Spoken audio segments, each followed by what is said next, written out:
wa insa'alu u'tu. Kalau nanti mereka ini Bu minta sama Allah, pasti Allah beri.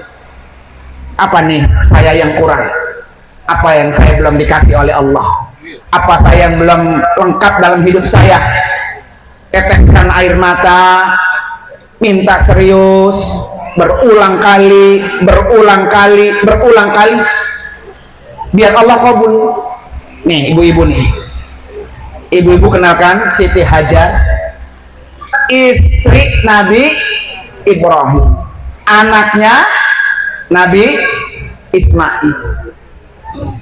Ketika Hajar lahir Ismail, ya ini Nabi Ibrahim kan istrinya dua Bu. Istri pertama namanya Sarah, tinggalnya di Palestina, bukan di Gaza, di Palestina. Sarah bertahun-tahun udah kisut, udah beruban, bahkan dinyatakan mandul oleh dokter, belum punya anak. Akhirnya Sarah bilang gini, udah Ibrahim, biar ada estafet perjuangannya, kawin lagi tuh sama Hajar, budak ya, seorang budak Hajar. Jadi kata Sarah kepada Ibrahim tuh nikahin budak Hajar. Pas dinikahin Bu, Ibrahimnya udah tua, langsung bunting Bu. Orang sini bunting kan? Ya, kenal bunting Bu? Ya. Lahir dah anak yang ditunggu-tunggu, yaitu Ismail. Cemburu Sarah, Bapak Ibu sekalian. Akhirnya kata Allah, Ibrahim pindahin tuh Hajar dan Ismail ke Bakkah. Namanya Bakkah waktu itu, bukan Makkah, Bakkah. Ini baru aromanya Baitullah, Mekah udah meneteskan air mata.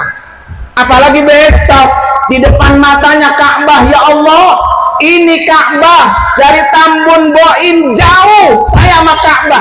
Kalau saya sholat nggak pernah kelihatan Ka'bah depan saya. Ternyata ya Allah, hari ini Ka'bah depan mata saya. Pasti nangis, pasti nangis. Maka namanya Bakkah. Ya.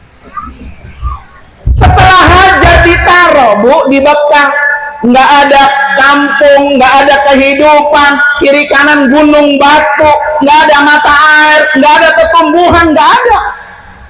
Taruh Hajar sama Ismail. Habis itu Ibrahim pulang ke Palestina, nemenin istri yang pertama.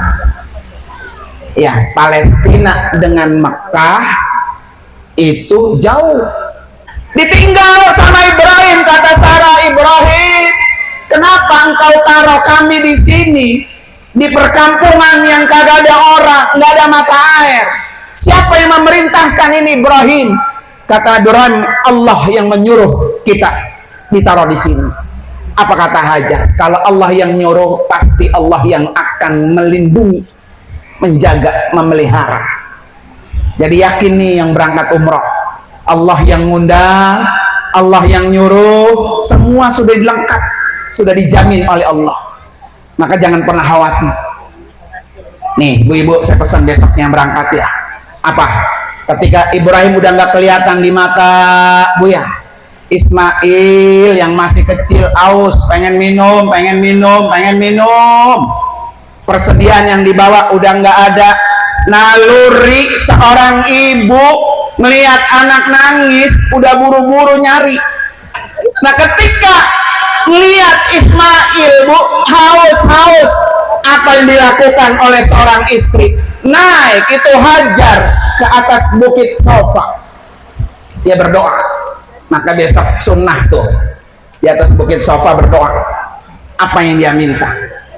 Ternyata dari bukit Sofa Hajar melihat di bukit Marwah ada mata air. Dia turun ngingkrik tuh jalan Bu, dari Sofa ngingkrik 450 meter mengejar mata air yang ada di Marwah. Ternyata di Marwah enggak ada mata air. Dia berdiri, dia berdoa lagi. Maka besok di Sofa berdoa, di Marwah berdoa, di Sofa berdoa, di Marwah berdoa. 7 kali balik itu Bu, baru dijawab, dikabul doanya hajat, keluarlah air yang disebut dengan Zam-Zam. Artinya apa? Nih, di balik cerita itu apa Bu? Yang pertama, doa seorang ibu nggak ada yang ditolak Allah. Jadi ibu-ibu ini doanya semua mustajab. Tugas ibu angkat tangan berdoa. Nggak ada doa seorang ibu yang ditolak Allah. Buktinya hajat. Bahkan saking mustajabnya doa seorang ibu, lebih cepat 3 kali lipat dibanding doanya seorang ayah. Maka ibu jangan bosan-bosan Bu, angkat tangan, terutama di malam hari. Punya anak begini, punya anak begono, punya anak begini, yang satu bader banget, yang satu nyesekin baik Bu ya. Ada nggak begitu Bu? Tahu aja deh ya. Jadi curhat ibu, gelar sejadah, angkat tangan, bacain satu anak satu Fatihah. Satu. Karena Siti Hajat doanya mustajab. Yang kedua, hikmah cerita itu apa Bu? Nggak ada orang usaha yang kagak diterima Allah. Makanya disebut sa'i, usaha. Makanya ada ulama mengatakan begini, kalau nanti yang 6 orang ini berdoa, pas lagi sa'i, berdoalah urusan dunia. Tuh bisa. Urusan dunia apa maunya itu bisa. Makanya besok jangan sampai dirusak tuh kiraan saya, bercanda-canda, bertawa-tawa, ngikik-ngikik Bu ya, megang HP begitu. Itu isi dengan doa-doa urusan dunia.